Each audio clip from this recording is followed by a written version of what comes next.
Hi, welcome to Crime Clueless. We're your hosts. I'm Jenna. I'm Lara. And I'm Kayla. We are unfortunately missing Krista today. Boo. Boo. Always sad. Yes, it is. But she is off having fun. Hopefully, I'm sure. Yeah. Sure. She is. Pictures look good. Yeah. She's having fun. Yep. We are going to send this to her and she can catch up on true crime stuff. Yes. She can be a listener this week instead of a contributor. Exactly. We've all been there. Yes, we have. Well, Jenna hasn't. Jenna hasn't. I'm like, yes, She's we kind have. of integral. But We would just be a no. clueless bunch without Jenna. All of us trying to muddle our way through. Well, we don't know what happened. Oh, man. That would be rough. One day you're going to be writing your own cases. I know it. One day Yeah. we'll find one that you don't know. Oh, You can be a clueless one. I dare you. I love that idea. I thought I did find one. You did. You did find one for our 2 truths and a lie. I did. I got 1 out of 5 wrong. Yep. I honestly want to do more. I'm like, what is my, I don't feel good about a B. So I need 10 more. I got to give you a 99%. Uh-huh. Okay. I'll find some more. Laura, let's just put into Chat GPT to Make up. create a fake case and we'll see if she can tell. She's like, I heard of this one. Just kidding. And you're like, no, you haven't. Actually. We'll do that with 2 truths and a lie and we'll see if she can know which ones are true and which ones are fake. 2 truths and a lie on cases. What are actual cases? Oh, and you could give me a short description. Yeah. Okay. I like it. I kind of like that. Mm-hmm. That's good. fun. I have my moments, guys. Kayla, it's your job. Okay. She's like, oh, shoot. I just got myself an assignment. Sounds like a great idea for you, Laura. I will do it because I think it's fun. Yeah. I do want more real cases, 2 truths and a lie, too. That was fun. It I like was. that. And I'm like, you are so good. You're like, okay, I remember this part about it. I remember this part. So it's this. You are so It is good. impressive. that one, though, I hadn't heard of, which Yeah. that leads right into the case we're doing today, which is one of the ones you reminded me of. Yes. Yep. Good job, Laura. Brought this one up And I got it right. and you sure did. Yep. I knew this one. And it has been on my mind since I heard it. I don't even know when, but a while ago. I think the 2 truths and a lie are so fun because we hear a snippet about Yeah. the cases, but not the Mhm. whole thing. So it's intriguing. Yeah, and gives Jenna a good gauge of where we're at, which cases she can do that we haven't heard Yeah. of. Yeah, that too. I like that. Yeah. And But you when, guys- when we're 1 out of 5, though, getting it right, then you know you have my work cut out for me. got a lot of cases to bring to us. Lots of education. Yes. Can we do some spooky ones when it's Halloween season? Oh my gosh, yes. And also Halloween stuff is out in stores. That made see my that. day. Mm-hmm. Yep, it is full on spooky season. And It's always spooky season if you're brave enough. my Brandon got a bunch of stuff after Halloween last year and Yeah. surprised me with it. Ooh. True Crime Husband of the Year, right? Yes. That's awesome. And I'm super excited to pull it out because I've never even gotten to put it out. Yeah. Sorry, go ahead. No, I was going to say I considered putting it out through Christmas, but I was voted no. I am moving offices at work, so I have been kind of going through my stuff because I've been in that office for 3 years now. So it's just accumulated a lot of stuff. Can relate. But I have all of my decorations that I've put out on my desk and stuff like that. And I had an excessive amount of Halloween decorations compared to any of the other holidays. It is the best holiday. Yes. I did. Yeah. I got an ad 2 days ago, I think, for Halloween phone cases. Ooh. I was like, oh, I like those. Nice. They were Oh. buy one, get one half. I think they were buy one, get one free. I was like, might need to get a new one. I might do that because I have a really cute serial killer one. And Ooh. but it's for my old phone. That's the worst about I changing know. phones. Especially when it wasn't on purpose. I know. I have Just- some really cute Halloween ones for my last phone too. And I Ah, can't use them. Shoot. And I have a really cute Christmas one I got too. Oh man. I can't use them anymore. That's You why just need they to make them silicone so they can stretch out. Oh, a there little you bit go. bigger. Yeah. Like, I'm not using you for your protective services. No, Look that's cute. what they need. One that like fits, but you can change the back. And Yeah. maybe it can Yeah. go with other phones. I got mine on Temu for like $3. So I'll just too. get So a new you guys one. weren't using it for protection anyway. No, exactly. Just for cute looks. Yeah. Oh man. I used to have these crows. They were like skeleton crows. I love It's a longer story that I'm not going to get into right now, but I kept them out for extended period of time by changing like at Christmas I put Santa hats on them. Nice. Ooh. For Valentine's I Day love I put little red bow ties on them, Very good. That's See, perfect. year round. seeing how long I could keep them out for. all So year. my roommate kept getting mad at me, but I I'm mean, not going to go into that story. you saw my couch cushions, right? Are they still Christmas? No, Oh, they're still skeletons. Oh, okay. I did not notice. Sorry. One is like riding a bike. I like it. Thank you. Seems like a year-round Yeah, I thought pillowcase. so. I think it's fine. It doesn't say October or Halloween on it. It's fine. No. Totally. Yeah. All good. But yes, we will absolutely do spooky cases, and I cannot wait. I didn't mean to like fully take us off track there. No, spooky season is the best. This is correct. And it's almost time where we can do it early as opposed to like ridiculous. So That's true. mhm. Yeah. Yeah. Mila told me that all of Starbucks fall drinks come out in August. Mm, So I think that's our cue. that is our cue. I think so too. I think we follow Starbucks lead there. Yeah. Yeah. Yep. I'll take it. And I'll put out my fall stuff.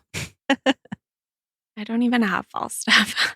I don't I have have fall my stuff. fall flowers. So I have and my fall wreath to put on my door. That's one's my favorite. So Okay. I can switch I guess my that's flowers. acceptable for like neighbors. Yeah.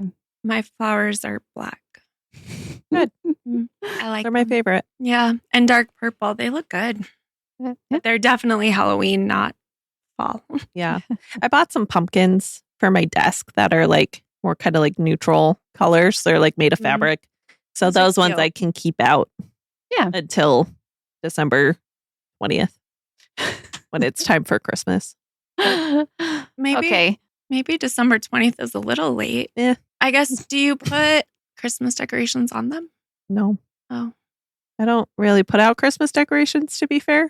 Did you buy a Grinch decoration? Because you no, could but I put need that one. out. Yeah, yep. Because I'm pretty sure our Christmas stuff comes out November 1st. Well, so. You're skipping. No, we won't. Thanksgiving. We won't get into that. Yeah, we already know where we all fall on that one. And I Yeah. disagree with all of you. I didn't even put Oh. out any Christmas decorations last year. My apartment had, I I'm didn't even gonna put up buy you my a tree last Grinch. year. I didn't even put up my tree. I'm gonna make you a Grinch wreath. Oh, that would be really cute. It be can really sit in my fun. closet. hmm I'm gonna put it on your door. I'm going to come out. Laura's like super glued it to my door. Exactly. You can keep it out all year long.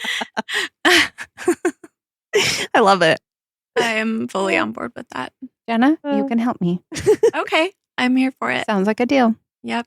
That's, We will want a Grinch. Grinchify Kayla's apartment when she's at work. you're just gonna, Oh, okay.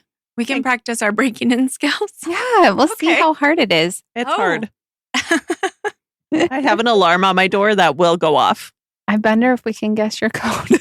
You can't. I can't. No. Is it random? Yes. Smart. Thank you. Good life pro tip. I know. Don't make your alarm code your phone number or your address Or my birthday. No. or your birthday. Laura, go home and change your alarm code.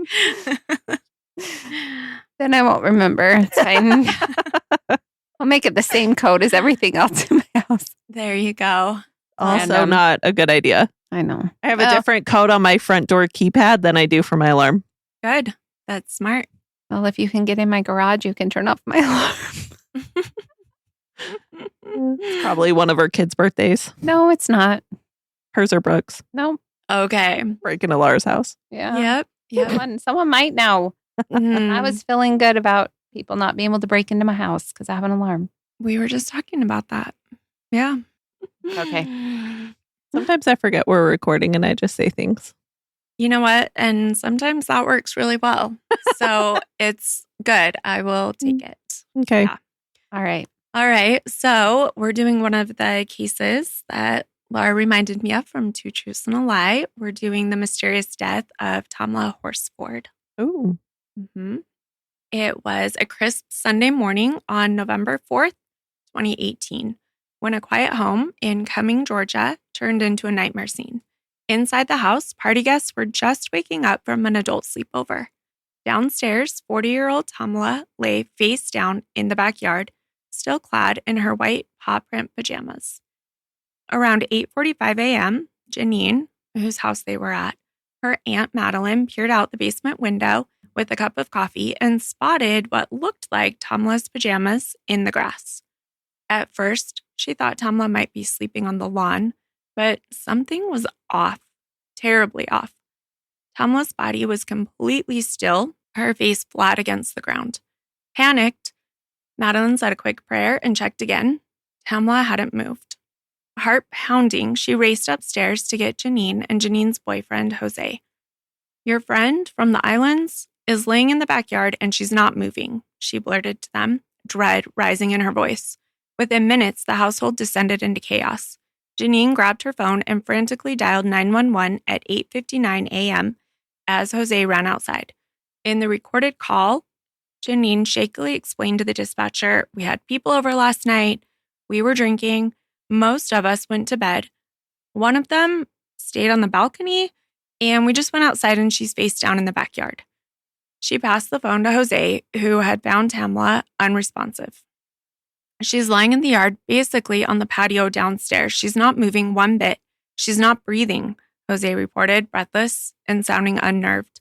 As he checked Tamla for any signs of life, he noticed a small cut on her right wrist and mentioned it to the dispatcher. "I don't know if this cut was self-inflicted," he said, voice trembling. In the background of the call, another woman's voice can be heard anxiously wondering if Tamla had been pushed off the balcony. Moments later, first responders arrived at the house, which was at 9:07 a.m. Oh, that was quick. It was. But unfortunately, it was too late. Tamla Horsford, a beloved wife, mother of 5, and such a good friend, was dead. This shocking discovery would mark the beginning of a deep mystery. What was supposed to be an innocent football mom's slumber party had turned into a tragedy that morning. How did a healthy, happy mom end up lifeless in the yard? Over the next hours, investigators taped off the stately brick home and gathered the shaken party guests in the driveway to piece together the night's events. The evidence scattered around told part of the story. There were cigarette butts and 2 lighters on the back porch, an overturned bowl of gumbo in the kitchen, Tamla's overnight bag and shoes left inside side by side, and an almost empty bottle of tequila on the counter. But nothing immediately explained how she wound up face down at the base of the backyard deck with serious injuries. As crime scene technicians took photos and officers began interviews, one question hung heavy in the crisp morning air. Was this simply a drunken accident, or was something more sinister at play? Who was Tamla Horsford? To her friends and family, Tamla was warm, vibrant. She loved life, the kind of person who lit up the room wherever she went. Originally from the Caribbean, which earned her the affectionate nickname Islands with some of her friends, she was a 40-year-old wife and mother of 5 living in Forsyth County, Georgia. She was known for being both nurturing and fun-loving. In fact, on the very night of her death, Tamla had insisted on baking a breakfast casserole for her family before heading out, making sure her husband and kids would have a hot meal the next morning. That's sad. I know. Sad.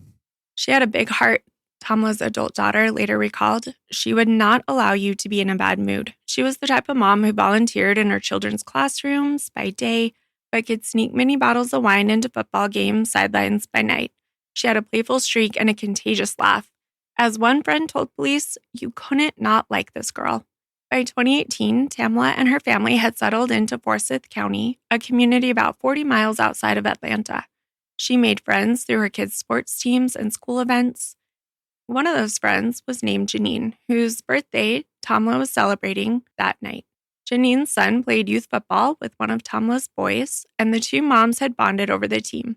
When Janine decided to host a low-key sleepover party for her 45th birthday, Tamla was invited as part of the circle of football moms. It didn't matter that Tamla wasn't as close with every woman attending. She was the kind of person who made fast friends with anyone. She's always been the life of the party, Janine later remarked. Indeed, Tamla's radiant personality easily bridged any gaps that night. Notably, Tamla was the only Black guest at Janine's party. In fact, that, in hindsight, had cast an uncomfortable shadow over the case. But on that night, November 3rd, 2018, everyone was simply looking forward to good food, good company, and a worry-free girls' night in. Janine's birthday celebration was meant to be relaxing and a no driving needed kind of night. The plan was simple. About a dozen friends would come over to her suburban home to eat, drink, watch football, play games, and then they were invited to spend the night, so no one had to risk driving home after drinking. We thought it was safe, said Janine's friend Stacy, reflecting later on why an adult sleepover seemed like a great idea. It was a mix of close friends and a few newer acquaintances. Some of the women Tamla knew well, others she'd only met once or twice. A few of the guests even brought their husbands along, though the men mostly did their own thing downstairs. Janine's boyfriend, Jose, was around too. He'd planned to stay elsewhere for girls' night, but that evening he wasn't feeling well and decided to stick around, watching football in the basement with another husband while the ladies socialized upstairs. Also in the house was Janine's aunt, Madeline, who lived in a basement apartment and had decided she would mostly keep to herself during the party. Tamla arrived a bit late that night, around 8:30 p.m., but she made an entrance that immediately lifted the energy in the room. As guests later told investigators, the moment Tamla walked through the door, she was joking, she was laughing, even hopping on one foot in a pretend playful dance as she took off her shoes. She had come straight from home, where she had finished helping her kids, making the breakfast casserole, which was the reason she was later. Most guests got there around 7. But she didn't miss a beat jumping into party mode. Tamla had even brought a special bottle of tequila as a gift to the birthday girl because she knew that Janine loved margaritas. It was a pricey bottle she'd picked up on a recent trip to Mexico, and Tamla had been excited to share it with the group. Before long, Tamla made herself comfortable in true sleepover spirit. She changed out of her jeans and into a cozy onesie pajama set, which was white, covered in gray dog paw prints, complete with a hood and even little ears on top. In a photo snap that evening, Tamla sits in the center of a group, all the women smiling in their PJs. She has a big smile on her face. The paw print onesie would later become this eerie detail in the case. But at the time, it was just part of the lighthearted fun. The ladies settled in for a laid-back night. They ate gumbo and snacks, poured drinks. They turned on the TV to watch the big LSU versus Alabama college football game. Conversations and laughter flowed easily. Throughout the evening, Tamla's outgoing nature was on full display. At one point, she plopped herself right onto the lap of Janine's friend, Bridget, who was sitting on the couch trying to get some work done on her laptop. Everyone laughed when Tamla did this. There's even a snapshot of Bridget handing her beer bottle to Jose, who's Janine's boyfriend, so it wouldn't spill when Tamla leapt into her lap. Bridget looked amused and surprised. Tamla just had this way of cracking jokes, being a little mischievous, all in good fun. That was just Tam being Tam, one friend later mused. The mood was festive and increasingly boozy. There was plenty of wine and cocktails, but Tamla was especially keen to break open the tequila she'd brought. In fact, she turned out to be nearly the only one brave enough to drink it straight. Janine took one whiff of the tequila and joked that it made her throw up in her mouth. So she passed after one tiny sip. Tamla, however, poured herself a healthy drink, mixing the tequila with Mountain Dew, of all things, as one guest recalled, and happily drank that over the night. Throughout the night, Tamla would make a serious dent in the bottle. When police found it the next morning, only about 1/8 of the tequila remained. Oh, wow. Yeah, it makes my stomach turn thinking about. Still, interestingly, none of the other partygoers remembered Tamla appearing very drunk. Multiple guests later insisted that she handled her liquor well and seemed composed, especially compared to some of the others. In fact, one of the women, Jennifer, got so inebriated, she became the lovable, quote unquote, not my words, sloppy drunk of the night, she was stumbling and needed a bit of help to get to bed. By contrast, Tamla, a seasoned mom, could hold her tequila. She seemed relatively steady to her friends. Between rounds of drinks, the group played the famously irreverent card game, Cards Against Humanities. Always a good party game. Always. Laughter echoed throughout the house as they read out the outrageous card combinations. After a while, the alcohol blurred their focus and the game fizzled out in favor of just chatting and dancing around the living room. It was just that kind of night. Guests wandered in and out to the back deck as well, enjoying the brisk fall air. Tamla, who was a regular smoker, stepped outside for cigarette breaks several times. She may have had a puff of marijuana too. At least one friend admitted to sharing a joint with Tamla on the deck, though most of the others claimed they didn't have any and only Tam was smoking weed out there. No one minded Tam's smoke breaks, but notably, she was often the only one out on the back porch having a cigarette at any given time. The others were mostly non-smokers, so Tamla would duck out solo for a quick smoke and then rejoin the group. Friends reported that she did this a few times as the night wore on. By around midnight, LSU had lost the game and the party was mellowing into drowsiness. The birthday girl, Janine, started herding everyone towards wrapping up the evening by about 1 a.m. She had an early morning ahead and was ready to call it a night. A few guests who weren't spending the night had already gone home earlier in the evening. It's reported that 2 moms left around 10:30 to relieve their babysitters. The remainder of the group began trickling off to their sleeping spots. Someone had already helped. The one, Jennifer, who was drinking more, retired to an upstairs bedroom to sleep it off. Janine's close friends, Stacy and Tom, who were a married couple, claimed an upstairs guest room as well. Janine herself, along with Jose, headed to Janine's master bedroom around 1:30 a.m., with Janine assuring everyone that the kids' bedrooms and couches were free for anyone to crash on. Tamla, still energetic and enjoying the rare kid-free time, lightly protested the shutdown. She begged Janine to stay up a little longer and have one more late-night chat. Tamla just wasn't ready for the fun to end. But Janine laughed and didn't agree. The birthday girl was too tired and she had zero chance of pulling an all-nighter. As Janine and Jose headed upstairs, they last saw Tamla in the living room, still in party mode, but she definitely understood that everyone else was ready to call it a night. She mentioned she might have one more cigarette outside and then sleep on the couch. Since no actual children were home that night, someone joked she could have her pick of any of the kids' beds if she wanted a real mattress. Janine later remembered Tamla as looking happy, and she said not overly intoxicated, just a cheerful night owl enjoying her rare time off. After about 1:30 a.m., Tamla was effectively just about the last person awake in the house. Downstairs, her and one other friend, Bridget, were still hanging out, chatting.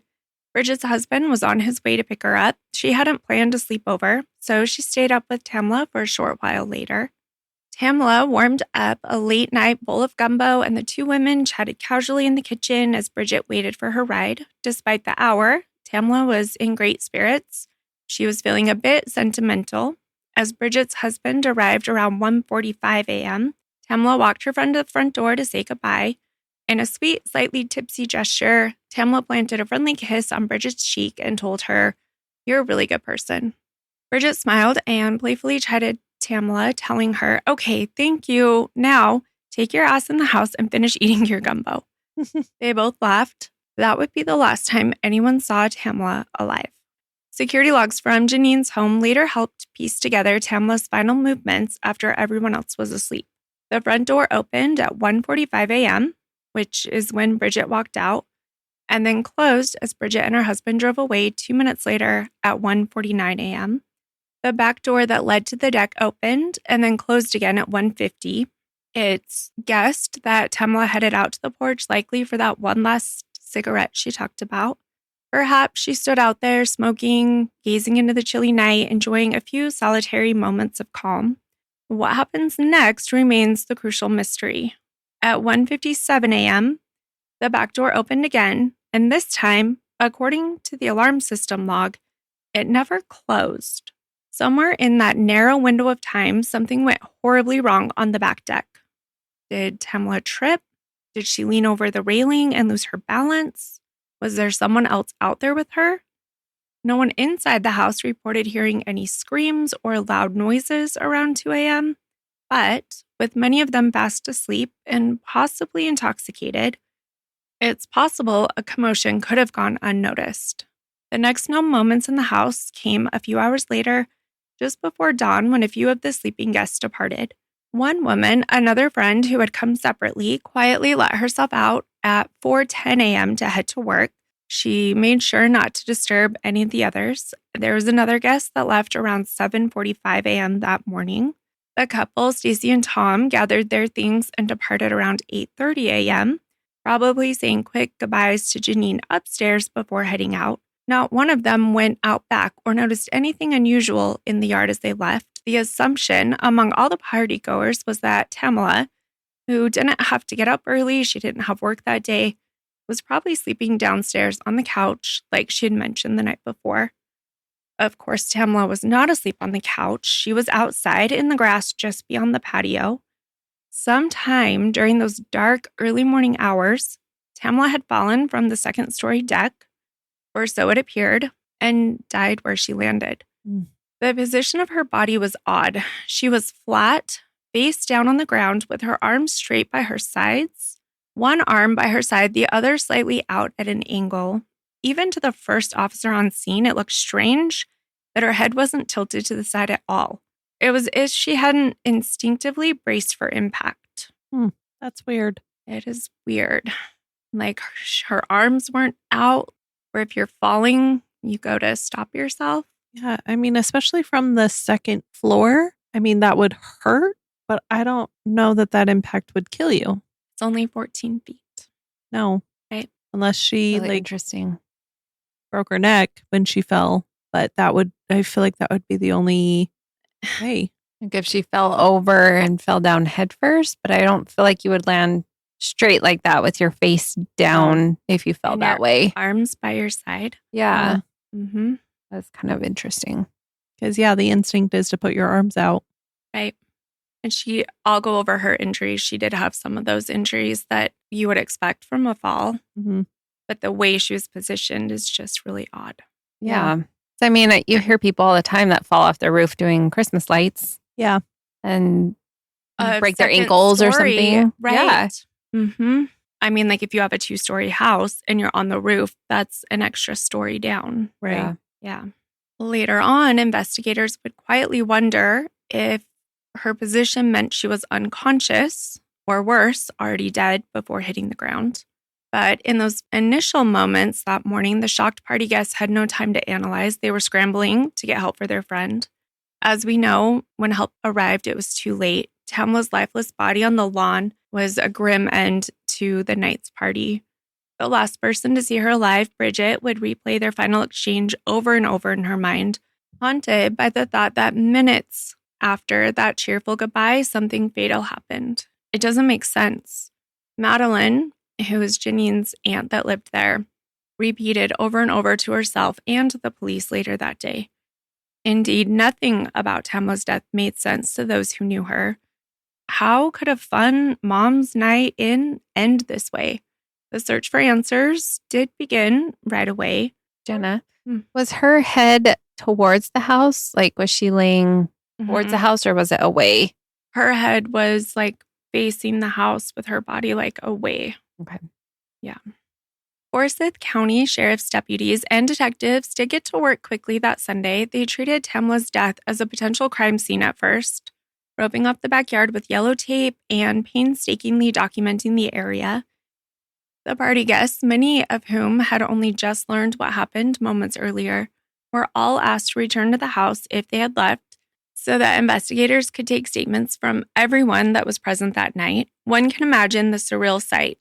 A cluster of sleepy-eyed, frightened adults huddled in Janine's driveway that morning, some still in pajamas, watching in disbelief as officers photographed the deck and the yard. By midday, Tamla's body was sent to the Georgia Bureau of Investigation's medical examiner's office for an autopsy. The initial visual examination at the scene noted multiple blunt force injuries on Tamla's body. She had cuts on her wrists and legs, a bump on her head, a broken wrist, which would be consistent with falling from a significant height. There were spots of blood on her pajama sleeve and a pant leg near the right shin, but not a large amount of blood at the scene. Crucially, there were no obvious signs of a struggle, like clumps of hair, torn nails, or defensive wounds at first glance. The deck railing above was about 14 feet high off the ground. A fall from there could certainly cause serious harm, but was it enough to kill her? Within a couple days, preliminary autopsy findings began to answer that question. On November 6th, Dr. Andrew Koopmeiners, the Georgia Bureau of Investigation's associate medical examiner, was the one that performed Tamla's autopsy. He briefed detectives on the major injuries he found. Tamla had suffered a broken neck, a significant fracture of the vertebrae in her upper spine. She also had sustained a subdermal hematoma on the right side of her brain, which is a deadly brain bleed, and even a laceration on the right ventricle of her heart, essentially a torn heart muscle. These were catastrophic internal injuries, and he told investigators that there was no way Tamla got those injuries just by falling over at ground level or tripping in the yard. Such trauma could possibly, however, result from a headfirst plunge off a deck approximately 15 feet high. In other words, the autopsy supported the theory that she fell from the balcony. Additionally, the medical examiner noted several cuts and abrasions. There were small cuts on Tamla's face, on her fingers and shins. There was a big bump on her right temple. Her right wrist was not only broken, but dislocated, with a piece of bone protruding through the skin. Oof. These injuries, while gruesome, did align with the pattern of someone trying to break their fall or hitting the ground hard, even though her body position didn't show that. Didn't show like her arms. Mm-hmm. She didn't have like a break anywhere else in her arm, just her wrist? Mm-hmm. It painted a picture, albeit a disturbing one, of Tamla tumbling from the deck, hitting the ground face first with such force that it broke her neck and wrist and caused internal damage. So sad. Yeah. The heart, does that make sense for a fall? I don't know. Toxicology reports filled in some of the story. Her blood alcohol content was measured at 0.238, which is high. Yeah, nearly 3 times the legal driving limit in Georgia. In addition, there were traces of THC and a small amount of Xanax in her system. None of the partygoers recalled Tamla taking any Xanax that night, but it's definitely possible she had a prescription or took someone else's anti-anxiety pill at some point, and this detail remains unclear. Regardless, the toxicology report indicated that Tamla was heavily intoxicated. Investigators theorized that her impaired state could have made her lose her balance and fall. As one official put it, it was a party. They were drinking, she was drinking. In their view, this was a tragic accident, an otherwise enjoyable night ending with a drunk, uncoordinated Tamla accidentally toppling over the deck railing, maybe while having a cigarette. It's interesting, though, that the door was opened. Mm-hmm. Yeah. And it never shut. Yeah. So, Like if she got over to the door, I mean, unless she went back to get something and fell. Because like it opened and closed. So like that's her going outside. And then you have 7 minutes. And then it opened again, which you would think would be her going back inside. Yeah. Yeah, like Laura said, maybe if she was taking another smoke break, like maybe she had left her lighter. So she opened the door and was like, oh crap, my lighter, turned around to grab it. Or her shoes. Her shoes were found inside. And they said it was, pretty brisk, especially close to 2 a.m. that night. Her shoes were in the house, though? Next to her things. Oh, so maybe, but it seems like if she went in, she would have closed it behind her. And then if she went back out for something else, but it would have had to open multiple times. So like she went out and then went back in. And so you would think if she forgot something, it wouldn't take 7 minutes to remember that.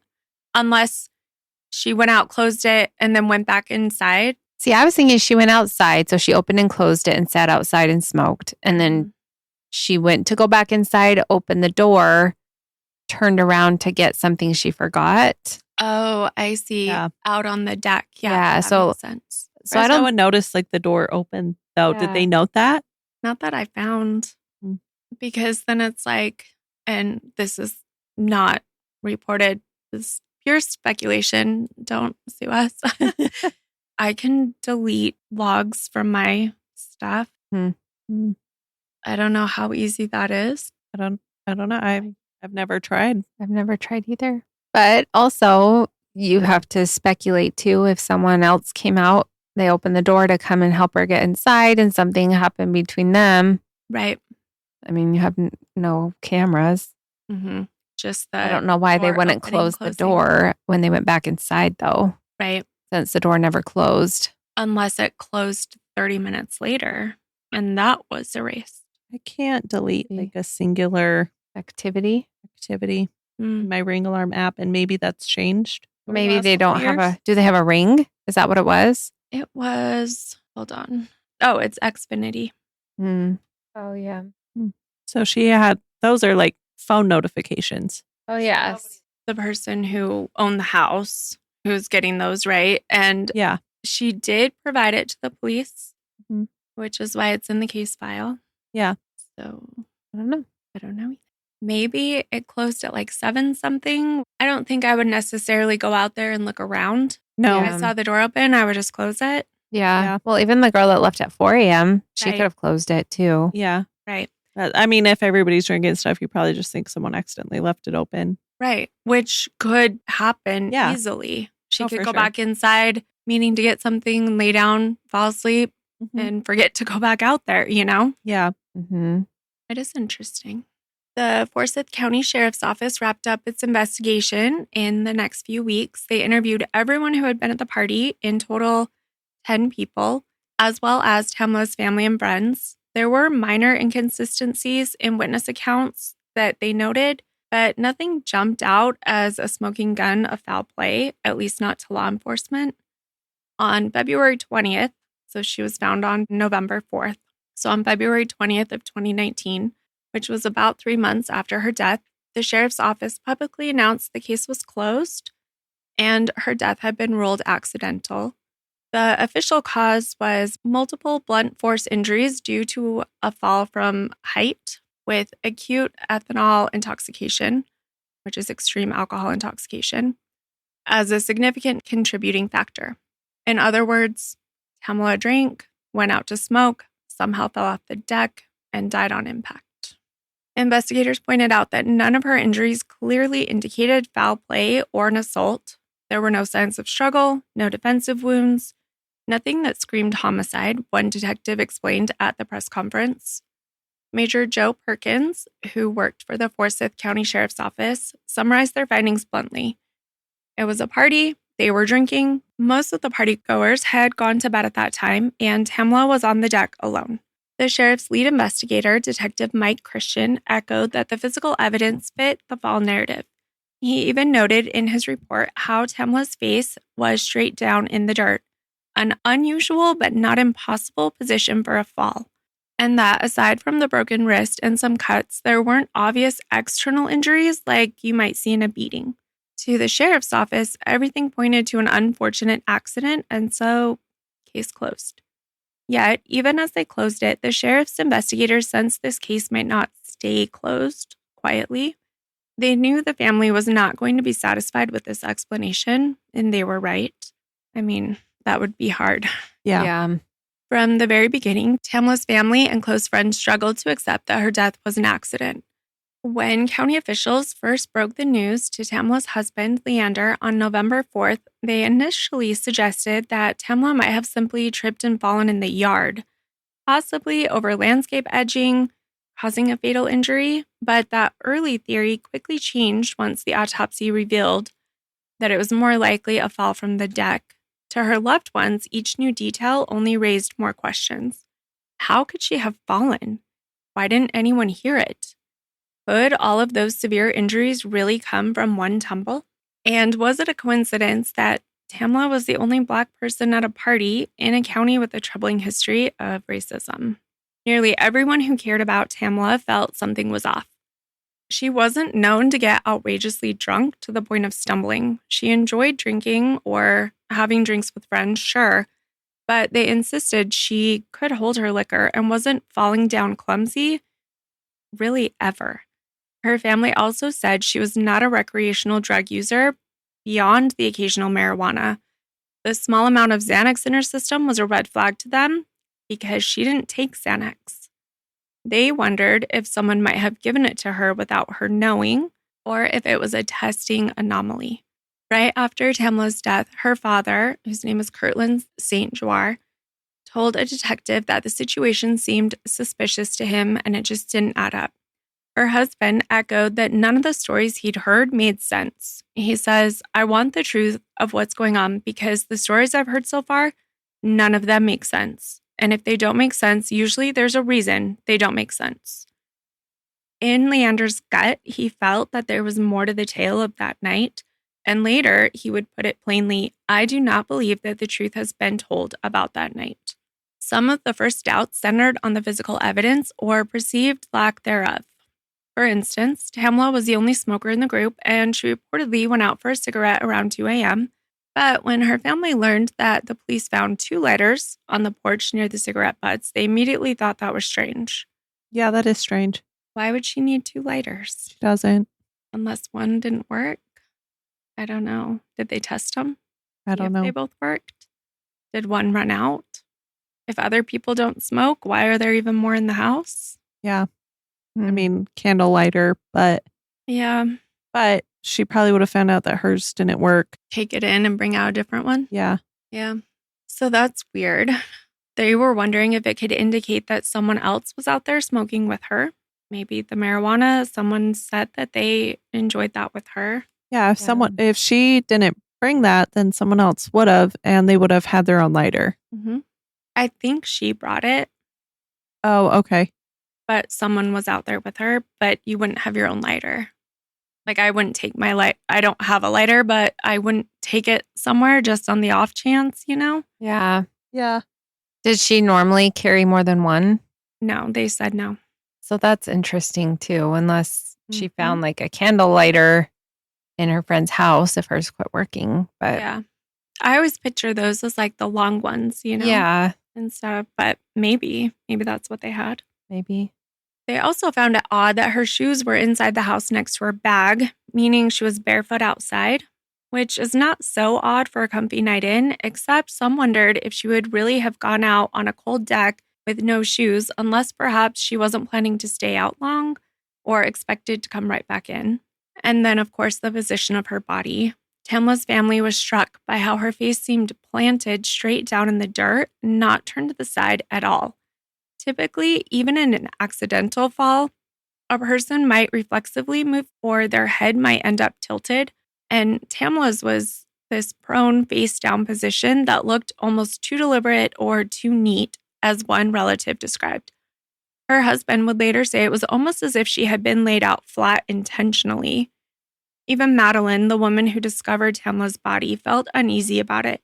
She told police 4 days later, "I've been praying for God to reveal some answers in this case because it doesn't make sense." I almost wonder, like, my initial thoughts. I want to hear them. Someone was out there with her. She fell. They got worried that they would think she was the culprit or she pushed her.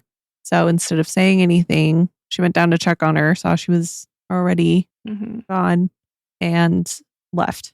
Very possible. That's kind of what it sounds like to me. 2 lighters. The door open. She probably fell, so she probably ran inside to go run downstairs. Unless that's such a good point. What if instead, like on the deck, she ran down the deck stairs? Yeah. And then came in through a different door. Yeah. Would there have been a notification for that, though? Probably. I would think so. Yeah. I don't know. Unless they were thinking about that and went in a side door, or if it was someone who lived there and knew. You know, we mentioned some people we know don't have certain windows that have the alarm on them. Right. They're more the main entrances and exits. Yeah. That's a good point. During the investigation, small inconsistencies in witness statements also gave the family pause. For instance, Janine, the homeowner, reportedly told detectives that Tamla didn't seem drunk at all before everyone went to bed. However, the toxicology showed Tamla was highly intoxicated. Kayla, how many drinks would you need for that blood alcohol level between 8:30 and 1:30. So say 5 hours. You said 0.238? Mm-hmm. Well, and how big was that bottle of tequila that she brought? It says she drank all but an eighth of it. Mm-hmm. A 0.23 BAC could be reached with approximately 10 drinks within a 2.5-hour period. Interesting. We have talked about Does that depend, though, on... It How depends blood- on weight and right. gender, everything, and And the how much alcohol amount? alcohol is in the drink, Mm-hmm. things like that. This is a very general Mm-hmm. statement, but I mean, if she's drinking alcohol straight and from the bottle, and it's Well, they said she was mixing it with Mountain Dew. She was. okay, then I mean, they were 8:30 to 1:30. 1:30. I Mhm. mean, if they're saying about 10 drinks in 2 hours, then I mean that would That's over. 10 drinks in 4 hours if they're drinking all night. Mm-hmm. That's 2 drinks an hour ish. Some of those would metabolize sooner. But there's the other thing where, it's a day or 2 days later before they run toxicology, and that does change postmortem, Right. like we've talked about. Yeah. So that's something I haven't seen addressed, but it's been on my mind. That was the inconsistency where she said she didn't seem drunk at all, but toxicology showed very high levels. Others recalled that Tamla had been drinking tequila through the night. I would assume it's just a standard size bottle. Yeah, I would assume. I wouldn't think it was like one of the big ones. No. She got it from Mexico, you said. Yeah. Well, and she also said it was expensive. But I mean, if she brought it back from Mexico, I would assume we've seen in stores there are Mhm. smaller bottles or Yeah. bigger ones. It really just depends. Mhm. Yeah. There's no way to, unless it says in there how big the bottle was. Mhm. I mean, we could be looking at a small bottle too. Right. But there is other alcohol there. Yeah. And so it doesn't mean It doesn't mean that's the only thing she was Mhm. having. Right. And Right. if she's not planning on driving home, planning to sleep it off there, then right. probably not really paying attention or not caring. But also, maybe she just was seeming less drunk to those who were more That drunk. Was going to be my exact next Yeah. thought. So if they say, like, oh, she didn't seem drunk, it's just maybe because she can hold her liquor and maybe other people around her were acting more drunk. and not remembering the last hour or Exactly. the last 2 hours, something like 'Cause that. if she was drunk herself, then it might be a little blurry anyway. Right. That's what I was thinking. I would expect some inconsistencies with their stories because Yes. they were all drinking. They were all Exactly. intoxicated. Right. Because they weren't planning to like, you're leave. not at a bar where you're all going home. Yeah. So, yeah, it's very possible that she didn't recognize her level of impairment or just in contrast to those others. Mm-hmm. And then also, we don't know how much that blood alcohol level changed Yeah. from when she passed to when they ran it. Yeah. Some guests mentioned that they thought Tamla might have gone down the back stairs into the yard for a cigarette as opposed to smoking on the upper deck. This detail could be significant if it's true, but the home's backyard didn't show signs of her walking or someone falling. There was also confusion about who found Tamla. Initially, it was said Jose spotted her outside, but later it was clear it was Janine's aunt who saw Tamla first and then got Jose. These weren't huge smoking guns, but to Tamla's family, each discrepancy felt like another reason to not fully trust the narrative being offered. And again, if Jose is the one that went out there first, I could see that being where Madeline, the aunt, said she's out there and then he goes. And so they're not entirely sure. Right. Because he went out there first, but she noticed. Saw her, but he's the one who found her. Exactly. I was going to tell you too, this does say that you can get tears in the ventricles of the heart from significant falls. Mm, It says a severe fall can potentially cause a tear in the ventricles of the heart. interesting. Falls, especially from a significant height, are considered a form of blunt trauma to the chest, which can lead to various cardiac injuries. That's so sad. So, For Tamla's friends and family, there's the matter of race. She was a Black woman in a county and social circle that was predominantly white. Forsyth County, Georgia, has a notorious racial past.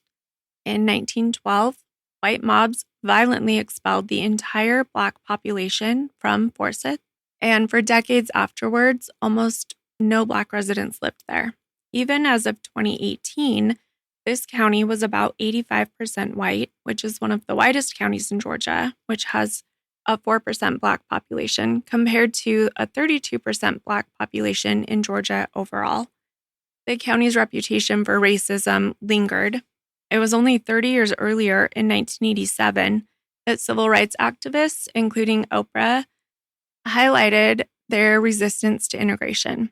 With that backdrop, Tamla's family couldn't help but wonder if authorities would have treated a white woman's mysterious death with more skepticism and urgency.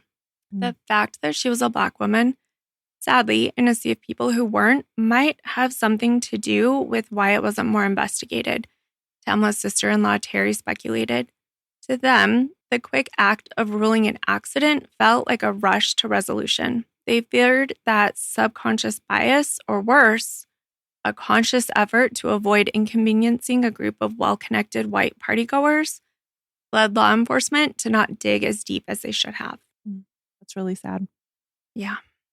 Tamla's father was blunt about his suspicions. After the case was closed, he said on a radio show that the family had commissioned their own independent autopsy because they simply didn't trust the findings. He revealed that their privately hired medical examiner believed that Tamla was already dead before she ever went off that deck. Oh, wow. Yeah. He said her injuries were not consistent with what they're saying. Her father called the official story so fishy. Family members openly questioned whether Tamla might have been assaulted inside the house, maybe in some drunken misunderstanding or argument, and then her body thrown over the balcony to stage a fall. It was a horrific theory, but they felt compelled to consider it. The initial autopsy had not taken extensive photos, a point that would become very important later on. So the family's pathologist had to rely on reports and secondhand information. Even so, they claimed to find evidence of injuries that may have occurred post-mortem. It's interesting. So they suggested that Tamla could have died inside and only later have been put outside. These claims have not been proven, but they spread like wildfire among Tamla's supporters. By late 2018, the Horsford family had lawyered up. They hired Ralph E. Fernandez, who was a seasoned attorney, to represent them and help them get to the bottom of things. He immediately started pressing the sheriff's office for information. He combed through the massive case file as soon as it became available, promising the family that no stone would be left unturned. And indeed, it wouldn't be long before some very curious stones were turned over, kicking off a wave of public outcry. And that is where we're going to leave part 1. Ooh. But don't worry, part 2 is available in your feed right now. We're not going to leave you hanging, but when we come back, we will talk about all of those stones and everything that has happened from 2018 until today. So if you've heard this story before, we've got updates and everything that is the most current.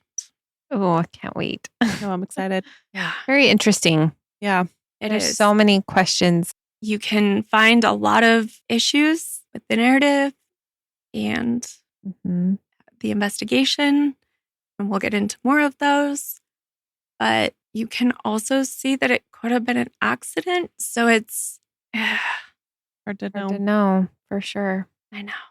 And I mean, for her family, you would just really want them to dig into everything. Of course. And then you feel like, okay, Yes. that's awful and it's horrible. But they did their due diligence. Right. But if they didn't, Yeah. then Right. Then it leaves becomes so many impossible. unanswered questions. Yeah. Awful for them. If you want to see the resources that we used in this episode, you can find it on our blog, crimeclueless.com. Look under the contributor section and it links to our blog. We always list all of our resources so you can read more on any of these cases. We love when you interact with us on social media. You can find us at Crime Clueless on Facebook, Instagram, TikTok, YouTube. If this story leaves you frustrated or outraged, share it with someone that you can rage over it with.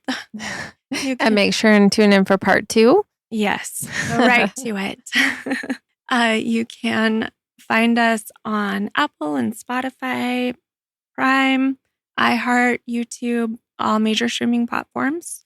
And jump right into part 2 of this. Thank you so much for listening.